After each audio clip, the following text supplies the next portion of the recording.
How to export videos from Instagram edits.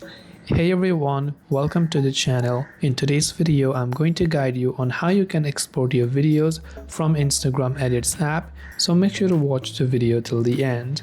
In order to export your videos from Instagram Edits, it is very simple to do so. Once you launch the Instagram Edits app, this is the interface you can see, and let's say you're done editing all of the changes and you've edited all the footages and you want to export the video.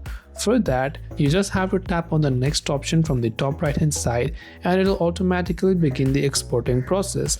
But even after it is done exporting, you'll find different options from where you have to select the download button to save this onto your gallery. But to give you a basic idea, this is how you can export videos from Instagram Edits. I hope the video helped you out. If you have any questions, feel free to leave them down below. As always, thank you for watching and see you soon in the next video.